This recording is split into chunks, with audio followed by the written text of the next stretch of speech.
Hey guys, welcome to this week's Money and Investing Show. This week we are looking at the thorny and very important subject area of building a top-down view so that you can make sure your dollars are best placed in the market to capitalize on what is happening now. We're going to go through a real-time case study to show you exactly how, as professional traders, we join the dots so that you can learn from the experience we have. See you in the broadcast. Hey guys, welcome to this week's Money and Investing Show with me, your host Andrew Baxter, and as always, my faithful companion and offsider, Mitchell Lorenzo. Faithful, I'm feeling today, Mr. B. Thanks for having me. Even though my voice is as husky as it gets, I'm still here excited to chat about what we've got in store today. Good man. So what exactly are we covering today? What have we lined up? Content director, I know we've been having numerous discussions over the past couple of weeks on forming that top-down approach. So a story, an investment sort of scenario or theme, and then from there an investment strategy, which I know you've got a particular view on a couple of sectors, which is great. Indeed, and I guess this opportunity, we'll start and finish with this as a bookend. This opportunity in the studio today, of course, has been brought around because the ASX is not trading today. A dot day, absolutely crazy. A data glitch in the market feeds of the quotes and no trading whatsoever. Very interesting and unprecedented. I guess we'll dig into what the history of that might be as we get in. But yeah, what it does do is tee us up for this whole idea of thematic or top-down investing. Sure. And this is a really interesting one, Mitch. I came across this back in about 1995. Dust off the playbook there. Indeed, dust off the playbook. And the particular firm I worked for in London, every Monday we got rustled into the boardroom, all the traders off the floor, and we'd be exposed and forced to do what we now know as continual professional development, CPD, the bane of everyone's life. Very important part of everyone's life in this industry. And on this particular occasion, we had a mob in from the US. And I remember the guy that was presenting, he's a guy called Bob Pratt. And hopefully, I haven't heard or spoken about Bob for a long, long time. Hopefully he's still with us. Genius level guy.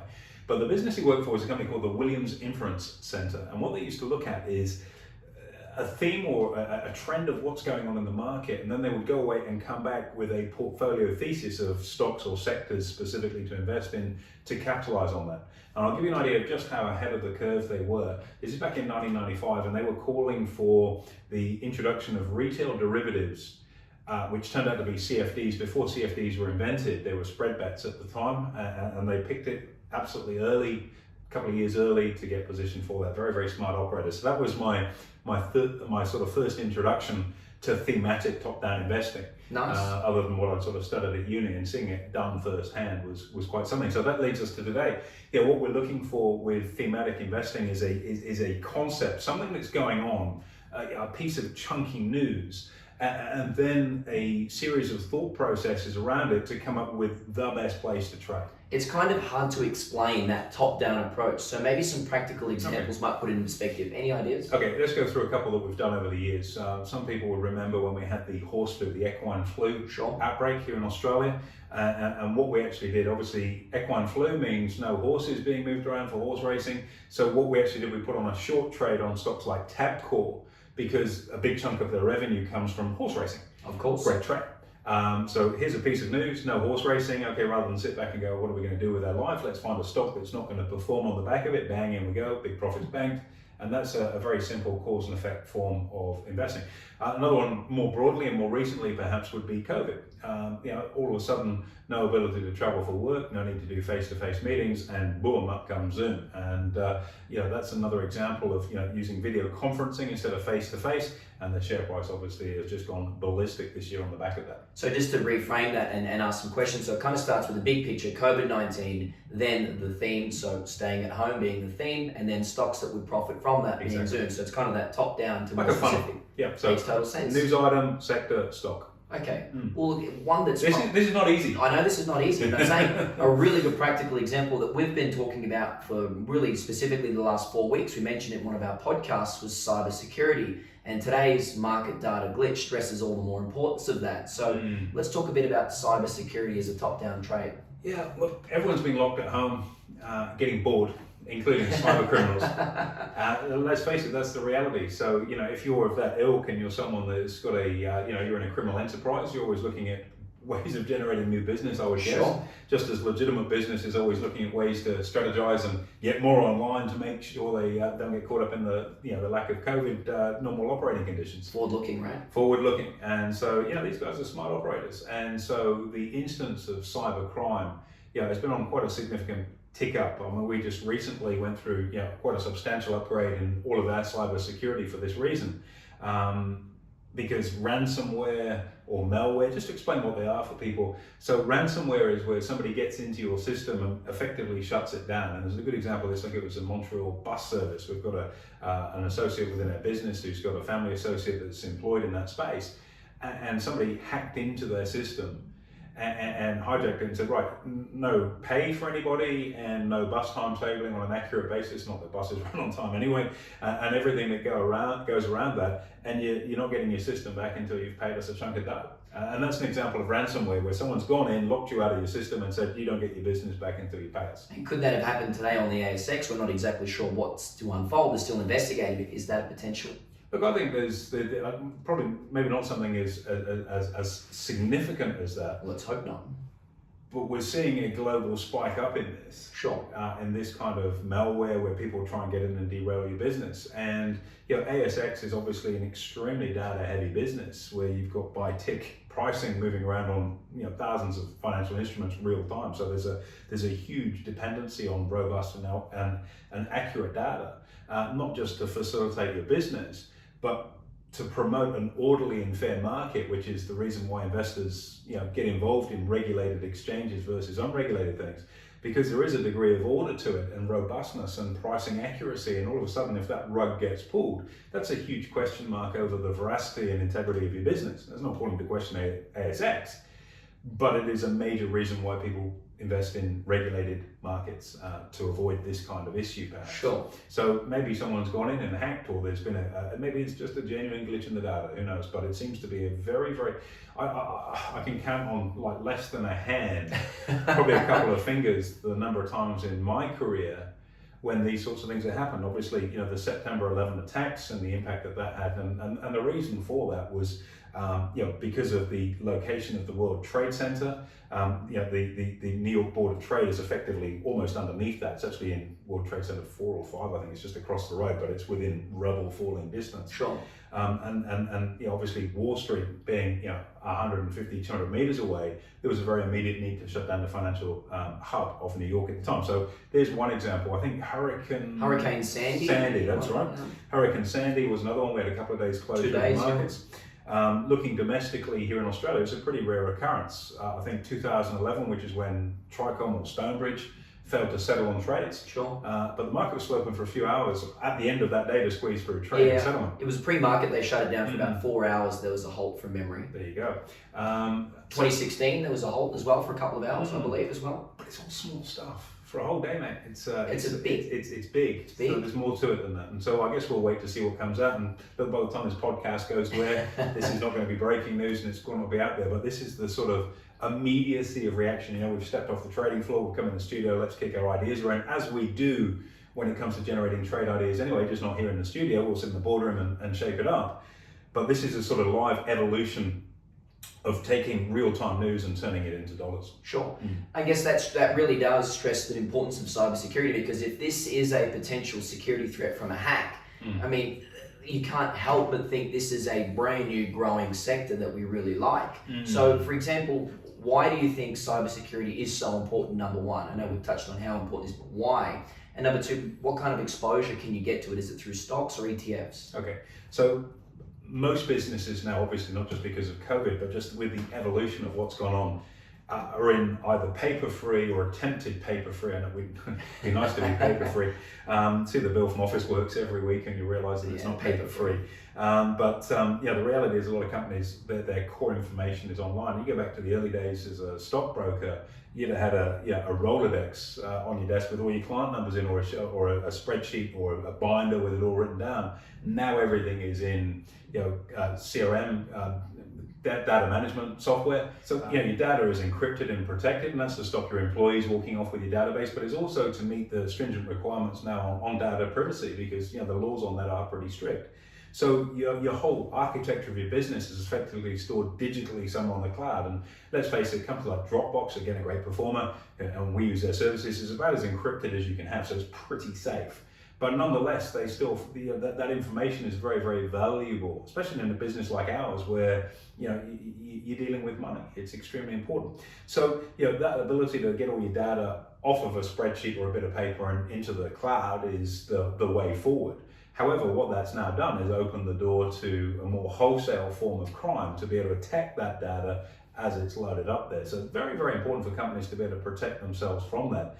Equally, if your business operates in an online forum, whereby you, like ours, for example, where we send out trade ideas, education and so on, if someone's able to drop the gate on your business so that your clients can't get access to their service, that's an enormous problem for you. So you'll pay anything effectively to have that gate unlocked so you can get back into your business. It's just no different to somebody putting a big padlock on the front of your shop.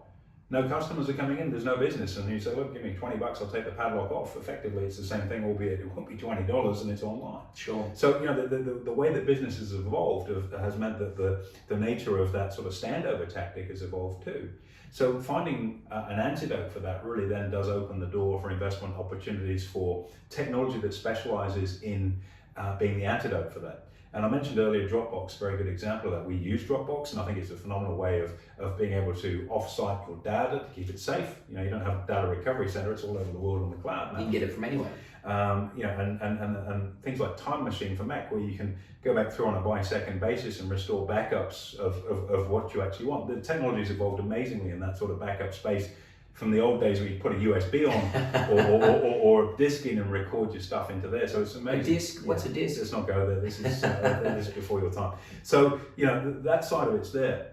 But then the mechanisms for which to protect your business also have to evolve. So what companies specialize in that? Look, there are specific companies out there, but I've always been an advocate when it comes to investing. Sometimes it's quite hard to pin the tail on the donkey at the exact right company. And sometimes you're better off stepping out and saying, look, because you could be bang on with your view. You might say cybersecurity is a place, and choose to invest in a company which turns out to be the dud in the sector that gets left behind. Sure. All of a sudden your view was right, but you didn't get paid. That's painful when that happens. So instead, sort of opening the jaws of opportunity to make it maybe a safer play, instead of able to identify, and I'm sure you've got a list of some of the companies to look at, instead of specifically the companies, step out and maybe look at an exchange-traded fund, which invests in all companies in that cybersecurity space. That way, if there's a bell ringer and a doozy, it's going to even itself out and you're still going to make some coin out of it. And I think in this, because it's such a broad theme, picking a sector is a lot easier than identifying the winner stocks within it. So I think an ETF would be the way to go. We can talk about one on the Aussie market and one on the US to give our followers the opportunity to look at this, because they've been good performers and they're also looking good value. Absolutely. Now, before we move on, AB, just for those who don't know, what is an ETF? An ETF, good question, is an exchange traded fund. So rather than buy a company, it's like saying, look, I've got 10 grand to invest, my 10 grand's worth of shares in a company. You buy, it's like a tradable managed fund that just invests in that sector. It can be a very good way of getting diversification. It can be a very specialist way of investing. If you're starting with a low account balance, it can be a good way to get good spread and lower your risk. If you've got a big balance, it can be a very good way of getting very specific sector exposure as well. So effectively, instead of buying a stock, you're buying maybe 30 or 40 different stocks in that sector and just getting a little slice of all of them. Sure, and as we know with cybersecurity, HACK on the ASX, HACK has been a particular performer.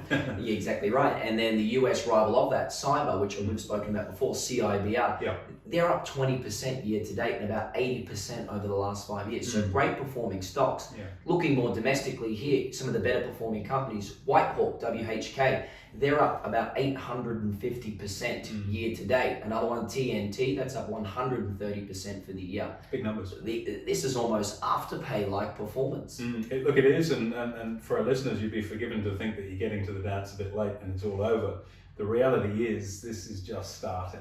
The importance of this sector, particularly through the shape and way the economy has changed this year and how business has been forced to operate to cope with the different landscape that we're in now, has meant that this is embryonic.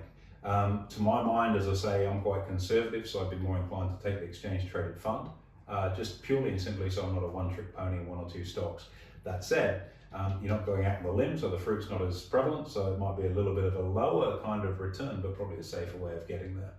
Yeah, I think it's almost, I would totally tend to agree with you there, because this is a pretty volatile sector, there's no doubt about it. Looking at the charts at some of these stocks on the ASX, they're all over the shop, albeit with insatiable amounts of A lot of growth. lack of liquidity in some of these too. They're quite small, some of the They operators. are. So if you're playing with a decent lip, you're not going to get set on the trade without moving the price. Yeah, absolutely. Now, to finish off on the broadcast, AB, we've got the ASX data glitch. We've spoken about cybersecurity and the top-down approach. How do our listeners or traders start to form their own stories of the top-down approach and actually get exposure to it? But learning how to create top-down views, it's something that just comes with practice, and it's something I think the easiest way to do is learn by osmosis. I've been teaching this for years, where we sit down with our clients and say, right, this is how we're shaping this view up, and we sort of gloss through the process as we talked to this at the start. But it is effectively taking a headline, breaking it apart, and finding the opportunity. That's quite hard to do accurately. Also, it's very hard to do if you don't have confidence in yourself. I knew that was going to happen. Why didn't you trade it? Why didn't you get there? And it was that confidence that's the bridge. So it's not just about knowing this stuff, but it's having the confidence to apply. And that just comes from having that muscle memory, if you will, of being in practice and actually doing it, or at least having someone to bounce that idea off so that they can give you that reassuring push to say, yes, you're in the right space. Great idea. Sure, that's great advice. So to get that, we specialize in teaching this stuff. No unashamed plug. It's very important for people to get these skills if they want to make decent money.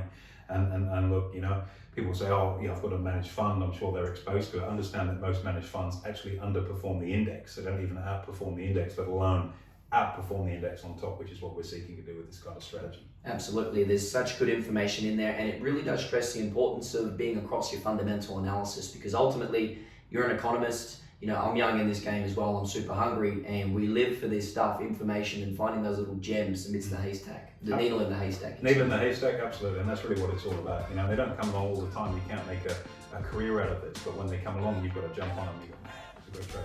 Well, there you go. Let's hope we get our clients on some really good trades on the back of this. So the market's open. Let's hope the ASX is open to be able to trade it. Yeah. Look, thanks very much, AB. It's been an absolute pleasure. Great broadcast, and thanks for the information. Absolute pleasure, Mitch, anytime. There you have it, guys. Make sure you like us and leave a comment below, follow what we're up to, and hit the subscribe button to make sure you're kept aware of what's coming down the pipe next.